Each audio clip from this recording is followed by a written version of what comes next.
What's up, everybody? Welcome to another episode of BWT. I'm your host, Teddy, and today we are going to recap the series between the Yankees and the Rays, games 2 and 3. And then we're going to get into some divisional standings right now that, man, buckle up because this division is going to be insane towards the end. And then we've got some MVP candidates in the NL that I'm going to talk about, and some prospect news for the Yankees. But before we get into that, make sure you are liking this video. Make sure you subscribe to the channel on all three platforms: Facebook, Twitter, and YouTube. We have Instagram chats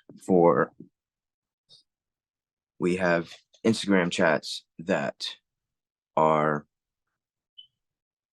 only available if you join as a member. There's 3 levels. There's Pro, All-Star, and Superstar. They all vary in prices. Pro is $2.99 a month. All-Star is $4.99 a month, and Superstar is $9.99 a month. And with every level of membership, there comes different perks. So if you want to join these IG chats, we've got NFL. That season is coming up. That chat has been getting crazy. We've got the MLB chat. We've got basketball, NBA and WNBA. We've got college basketball, men's and women's. We've got college football.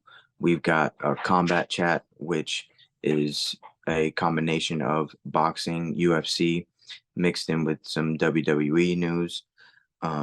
So if you want to join this community, the Refuse to Lose community, make sure you are clicking the link down in the description and becoming a member today. All right. So now sit back and enjoy the show. So game 2 of the series between the Yankees and the Rays. In the bottom of the second inning, Harold Ramirez hit a sac fly to get the scoring started for the Rays to go up 1-0. And then Jonathan Aranda hit a sac fly as well to go up 2-0. And then Brandon Lowe in the bottom of the third hit an RBI double to make it 3-0. And that was all they needed because Tyler Glasnow was dicing us up. We only got 2 hits. We got shut out. And it was just one of those days. It's been happening too frequent with the Yankees, but come to the realization that it happens. So Tyler Glasnow gets the win. He's 7-4 on the season with a 3.12 ERA on the season. Clark Schmidt got the loss, making him 8-8 with a 4.51 ERA. And Peter Fairbanks got the save for his 17th of the season with a 2.48 ERA. And going into the last game of the series, I expected the Yankees to win this game, but they didn't. The Rosarina gets on base in the bottom of the first. He's still second. Kyle Higashioka overthrows. I believe it was Gleyber Torres that was covering the base, and then the ball goes into center field. Rosarina goes to third. Center fielder throws it into third, takes a short hop, gets by Oswaldo Peraza, and then gets by Carlos Rodon, and Rosarina gets up and scores. So there were like 2 errors on that one play that result into a run for the Rays to go up 1-0. And then Brandon Lowe hit a solo shot for his 17th of the season to go up 2-0. And then in the top of the third, Kyle Higashioka hits a solo home run for his ninth of the season to make it 2-1. DJ LeMahieu also hits a solo home run. They go back to back with his 12th of the season to tie the game.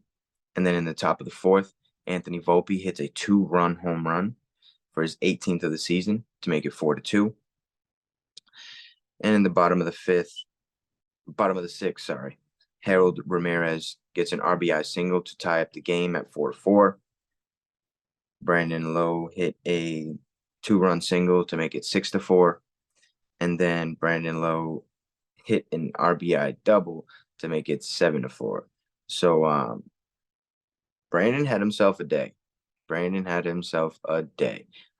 He comes up a triple shy of the cycle.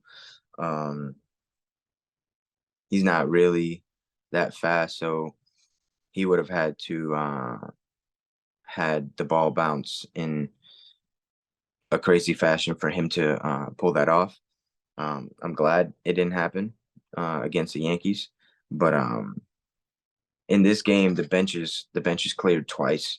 Rosarina ended up getting hit by Abreu, and I guess he didn't like it. I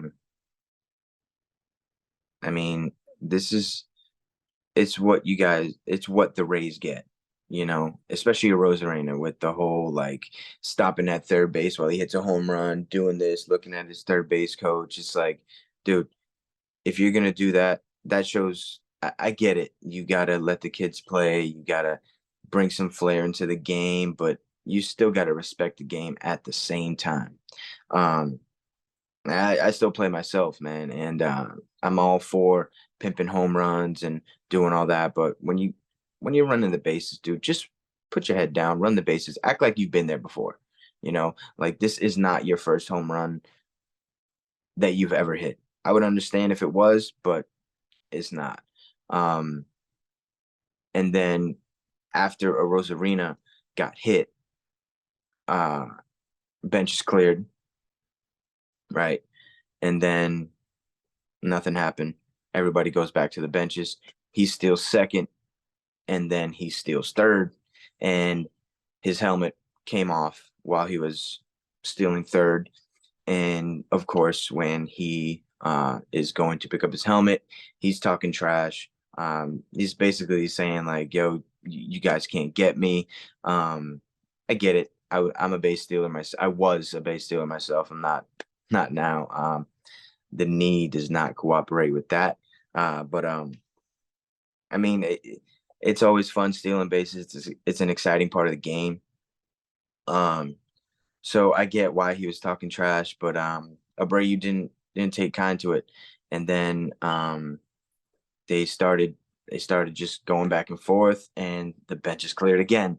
If you haven't seen the video, Tommy Canley he was on his way out of the bullpen, out of the dugout, sorry, and he's tripped on the first step and he stumbled. It was hilarious. Severino was ready to go. He was out there before anybody else was. He took his hat off. He was ready to go.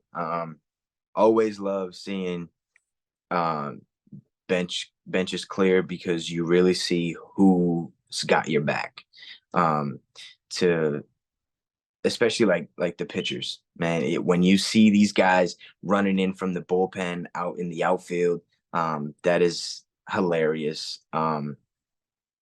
The funniest one was when the Tigers and the Yankees got into a benches clearing brawl, and David Robertson, he's just coming. He's like, oh.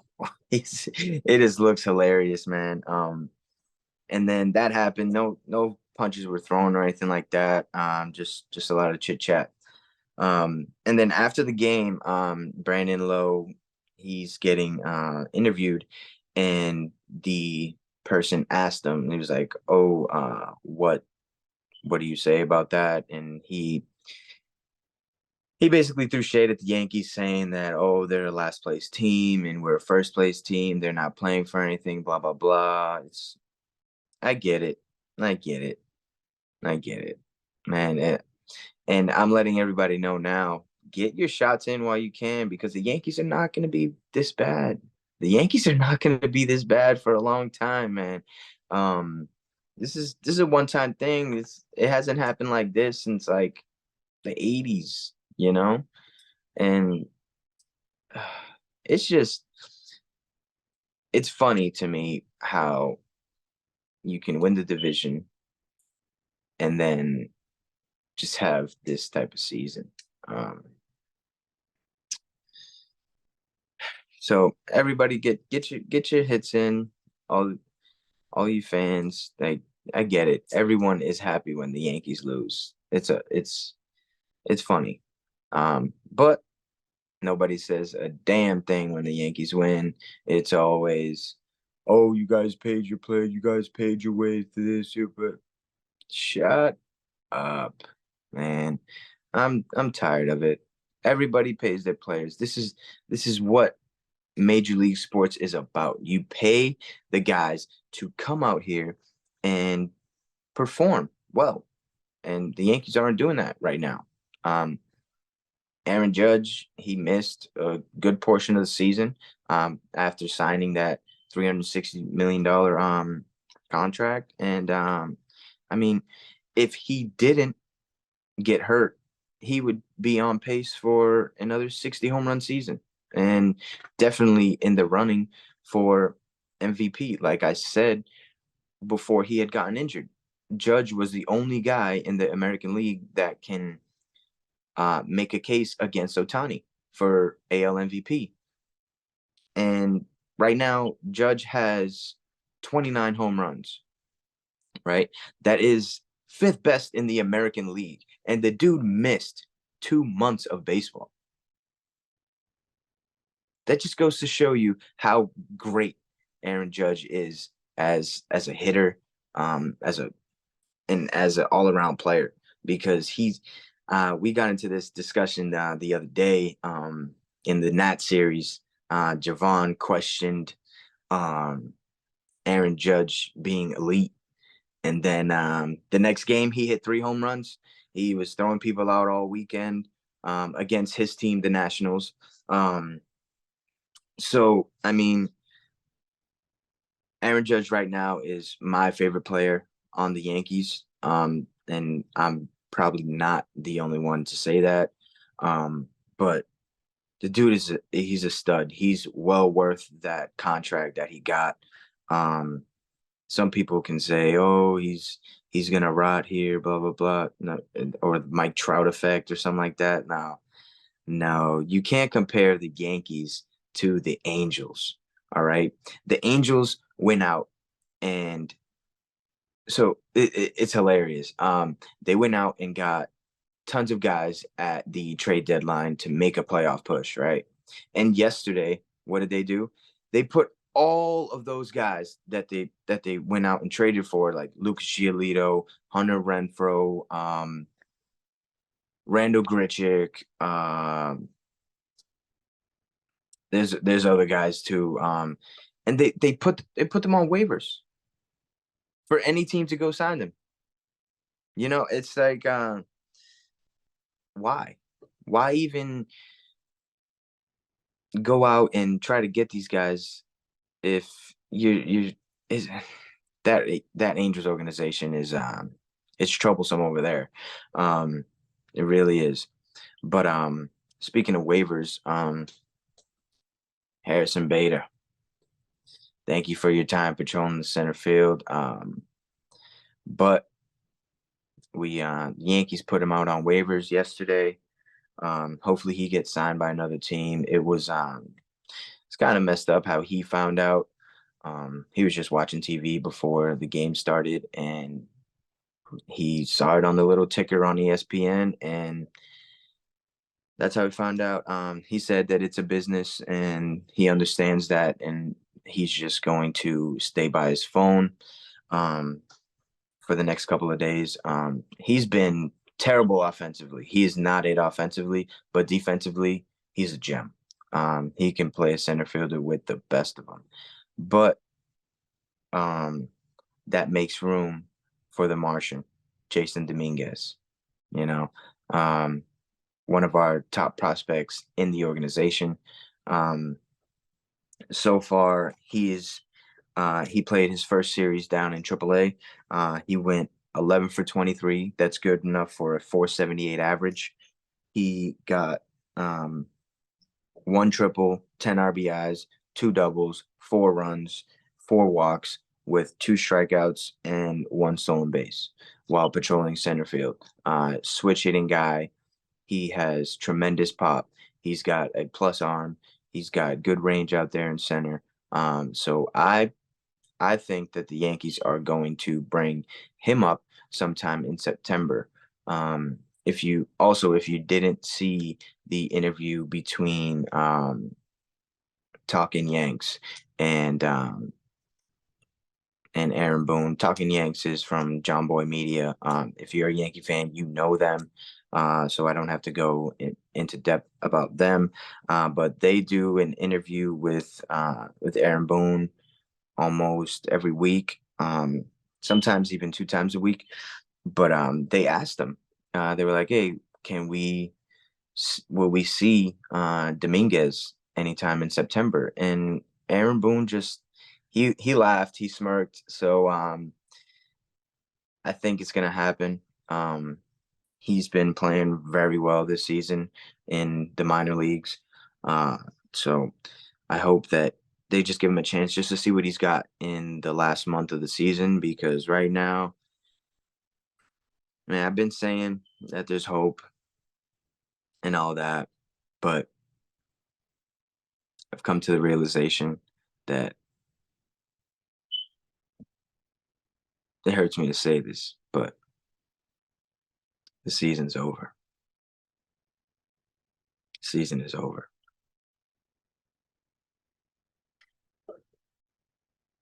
Damn. Tough, tough way. Tough way to go down. But now we can see what our young guys got. We've got so many top prospects. We have 7 of the top 100 across all of baseball. So give these kids a shot. Let's see what they got. I want to see Austin Wells up in the majors and catching and seeing what he's got, because he's been playing very well as well. Um, so now we get into the AL West. Man, this division is insane. We've got a three-way tie. A three-way tie between the Mariners, the Astros, and the Rangers. The Mariners were 10 and a half games back in mid-July. 10 and a half games back. They did what I was hoping the Yankees would do. They went on a 10-11 game win streak. Julio Rodriguez was absolutely on fire, hitting everything. He had 17 hits in 4 games, down in Major League history for the most in that time span. They're playing very well right now. They're pitching. They have brought up um, their whole starting rotation is 5 guys that they drafted and they developed and they moved up in the ranks. You don't really see that nowadays. Some pitching prospects don't even pan out. But for them to have 5 guys that they drafted and developed and pushed their way up to the major leagues, and now they're playing very well. Kudos to them, because that's tough to do. Um, Man, the Mariners are 8-2 in their last 10. The Rangers are 3-7 in their last 10, and the Astros are 6-4 in their last 10. Um, the Mariners lost yesterday, and the Rangers and the Astros won, so that's what made it a tie. The Mariners had a 1-game lead, but this division is going to come down, I think, to the final game, final week of the season. So buckle up, because it's going to be a crazy ride. Um, and I don't know if you guys saw this, but Acuna was I wouldn't say attacked, but taken down by a fan that rushed the field. It was actually two fans that rushed the field. One of the first one looked like he was trying to get a selfie in with Acuna. He gave Acuna his phone, and before the security guards were able to do it, it looked like Acuna was getting ready to take the picture for him. But security came. Acuna gave him back his phone, and as security is dealing with one guy, another guy came and like pushed Acuna down, and then the Braves other players started coming towards the scene. There has to be a better job done by security. These fans cannot be able to just rush the field. Um, I get it. You want to be on TV, but is it really worth going to jail and banning yourself from that stadium or all stadiums? Is it really worth it? You really never want to go to any other baseball game ever in your life? Um, I think it's insane to do. I get it. It's funny. You get viral, whatever. But I mean, we're in here for player safety. Um, need a better job done by the security of all these stadiums. This happened in Colorado at Coors Field. So hopefully they can up their security so that it doesn't happen again. And now we get into the NL MVP. We've got a four-man race right now. Two pairs of teammates from the Braves and the Dodgers who we can likely, almost certainly, we can see them in the NLCS. We've got Acuna. He's batting 335, 29 home runs, 79 RBIs, and 61 stolen bases. He's one home run away from a 30-60 club. 30-60 club. He'll be the first guy to do that. Major League history. Mookie Betts has turned up this last couple of weeks. That's Dave's guy. If you are on the Refuse to Lose network, if you ever seen him, he's got this sound like "Turn me up, up, up," and that's what Mookie Betts is doing. He's batting 312 with 35 home runs, 93 RBIs, and only 10 stolen bases. He's been playing crazy.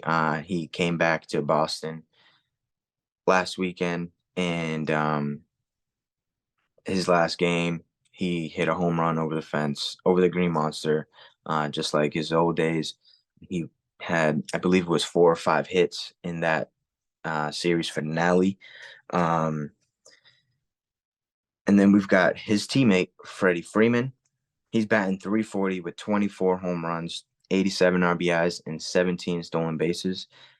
I don't know how Freddie Freeman has more stolen bases than Mookie Betts, but I guess speed kills, you know?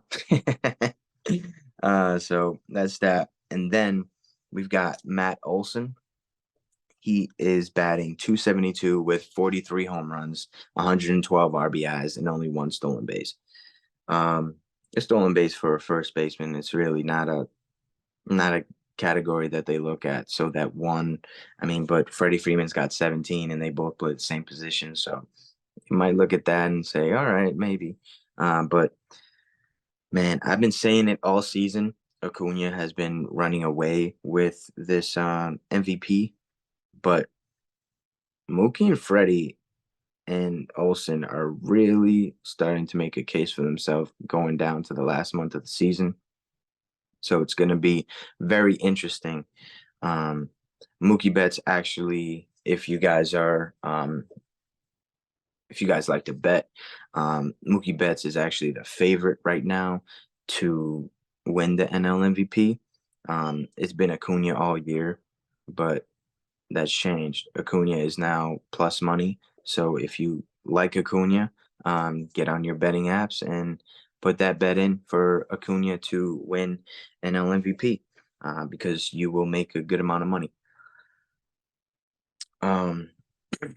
But that's all we've got for you guys today. Before I go, make sure you are liking this video. Make sure you subscribe to the channel. Make sure you're sharing this video. We're live on Facebook, YouTube, and Twitter. So make sure you guys share, like, and do all that on all 3 platforms.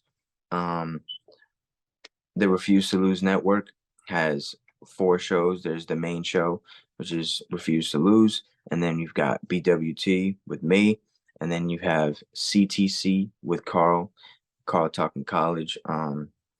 He's doing a great job with everything that is going on in college football. Is starting to ramp up. We got week 1 coming up.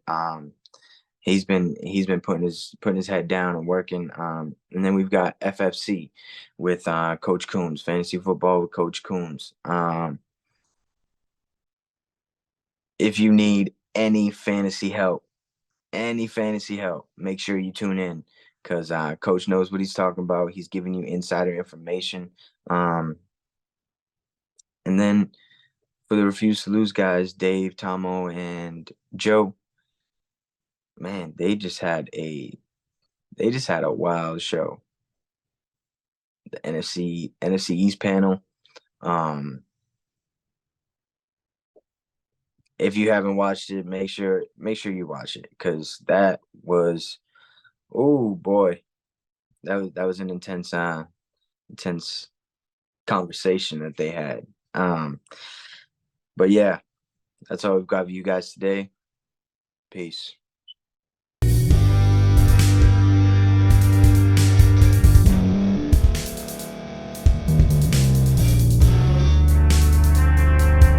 Thank you for staying to the end. If you're watching this on YouTube, please like this video, subscribe, and also hit that notification button so you can be notified next time we put out a video. If you're listening on any podcast platform, subscribe and hit that notification button, y'all, so you can be notified we put out another podcast audio. And last but not least, hit that share button. No matter what you're listening to or watching it, hit that share button and send it to somebody that you know that would love to watch this episode you just listened to. So once again, thank you for staying to the end, and we'll see y'all in the next episode.